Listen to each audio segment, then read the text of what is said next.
ಕೈಯಲ್ಲಿ ನಾನಿದ್ರೆ ಒಂದ್ ಕೈಯಲ್ಲಿ ನೀವಿರ್ಬೇಕು ಅಂತ ಹೇಳಿ ಫ್ರೆಂಡ್ ಬಂದಿದ್ದಾನೆ ಒಳಗೆ ಇಟ್ ಈಸ್ ನಂದು ಒಂದು ಸಾಕಷ್ಟು ಜಗಳಗಳಾಗಿದೆ. ನನಗಾಗಿರೋ ಅಷ್ಟು ಖುಷಿ ಯಾರಿಗೂ ಆಗಿರೋದಿಲ್ಲ. BPL ಕಾರ್ಡು ಅದು ಇದು ಅಂತ ತಂಗಿ ವಿಡಿಯೋ ಕಾಲ್ ಮಾಡ್ತಾರೆ. That's very wrong. ಅಂದ್ರೆ ಅವರು ಜಾಸ್ತಿ ಸಂಗೀತ ಅವ್ರ ಜೊತೆಗೆ ಇರ್ತಾರೆ. ಹೋಗಿರೋದೊಳಗೆ ಒಬ್ಬನೇ, ಹೊರಗಡೆ ಬರೋದು ಒಬ್ಬ. ಸರ್ ಇನ್ನು ಕಾರ್ತಿಕ್ ಅವರು ಯೂಶ್ವಲಿ ನೀವು ಸ್ಟಾರ್ಟಿಂಗ್ ಹೋದಾಗಲೇ ಹೇಳಿದ್ರಿ ಈ ಮಾತು ಸಾಕಷ್ಟು ವೈರಲ್ ಆಗಿದೆ. ಸುದೀಪ್ ಸರ್ ಕೈಲಿ ಒಂದ್ ಕೈಯಲ್ಲಿ ನಾನಿದ್ರೆ ಒಂದ್ ಕೈಯಲ್ಲಿ ನೀವಿರಬೇಕು ಅಂತ ಹೇಳಿ. ಸೊ ಕಾರ್ತಿಕ್ ಬಗ್ಗೆ ನೀವು ಬಿಕಾಸ್ ನೀವಿಬ್ರು ಮುಂಚೆನೇ ಗೊತ್ತಿದ್ದವರು ಫ್ರೆಂಡ್ಸು. ಸೊ ಬಿಗ್ ಬಾಸ್ಗೆ ಅವರು ಬರ್ತಾರೆ, ಎಂಟ್ರಿ ಕೊಡ್ತಾರೆ, ಅಸಮರ್ಥರಾಗಿ ಒಳಗೆ ಬರ್ತಾರೆ.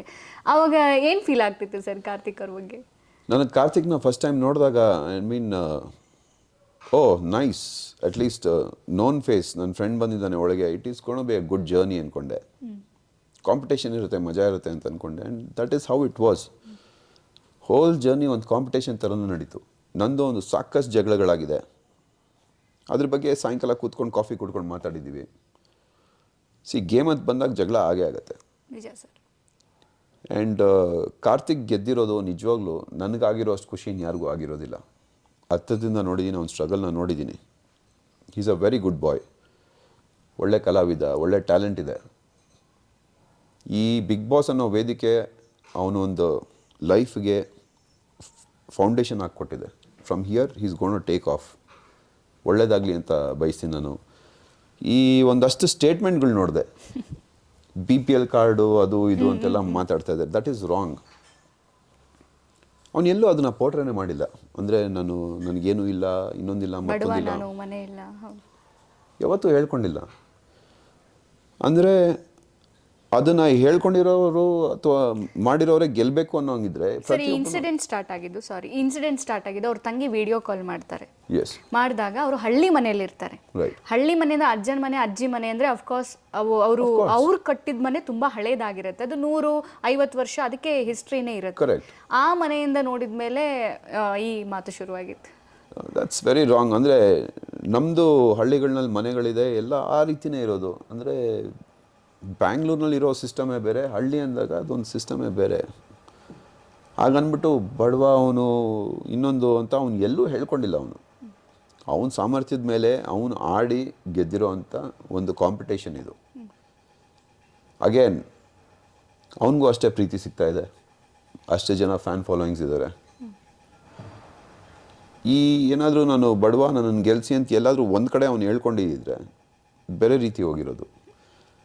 ಅವನು ಪ್ರತಿಯೊಂದು ಟಾಸ್ಕ್ಗಳು ನನ್ನ ಆಪೋಸಿಟ್ ನಿಂತ್ಕೊಂಡು ಟಕ್ಕರ್ ಕೊಟ್ಟು ಆಡ್ಕೊಂಡು ಗೆದ್ದಿರೋ ಅಂತ ಅವನು. So he deserves to win, not with all this BPL ಅದು ಇದು ಅಂದ್ಕೊಂಡು. That is nonsense. Okay, ನೀವು ಒಂದಿನ ಅವರಿಗೆ ಮಾತು ಹೇಳ್ತೀರಿ, ಏನು ಮಾಡೋದಕ್ಕೆ ಬಂದಿದ್ಯಾ ನೀನು ಬಿಗ್ ಬಾಸ್ ಮನೆ ಒಳಗೆ, ಏನು ಮಾಡ್ತಿದ್ಯಾ ನೀನು ಮಾಡ್ತಿರೋದು ಕರೆಕ್ಟ್ ಅಲ್ಲ, ಇದು ನೀನು ಬದಲಾಗು, ಇದಲ್ಲ ನೀನು ಆಡ್ತಾ ಇರೋದು ಅಂತ ಒಂದು ರಾತ್ರಿ ನೀವು ಮತ್ತೆ ಅವರು ಕಿಚನಲ್ಲಿ ಇರ್ತಾ ಹೇಳ್ತೀರಿ. ಓಕೆ, ನನಗೆ ಇದೆಲ್ಲ ಟೆಲಿಕಾಸ್ಟ್ ಆಗಿರೋದು ನಿಜವಾಗ್ಲೂ ಗೊತ್ತಿಲ್ಲ. ಓಕೆ, ಸೊ ಜ್ಞಾಪಕ ಬರ್ತಾ ಇಲ್ಲ ಯಾವಾಗ ಹೇಳಿದೆ ಅಂದ್ಬಿಟ್ಟು. ಬಟ್ ಅಂದರೆ ಅವರು ಜಾಸ್ತಿ ಸಂಗೀತ ಅವ್ರ ಜೊತೆಗೆ ಇರ್ತಿದ್ರು.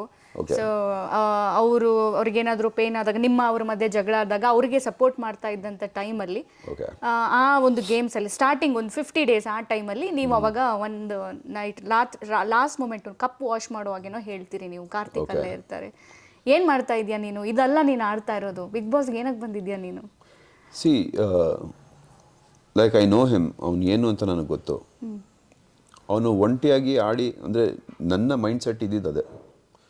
ಹೋಗಿರೋದೊಳಗೆ ಒಬ್ಬನೇ, ಹೊರಗಡೆ ಬರೋದು ಒಬ್ಬ ಟ್ರೋಫಿ ಎತ್ಕೊಂಡು ಅಥವಾ ಒಬ್ಬಳು.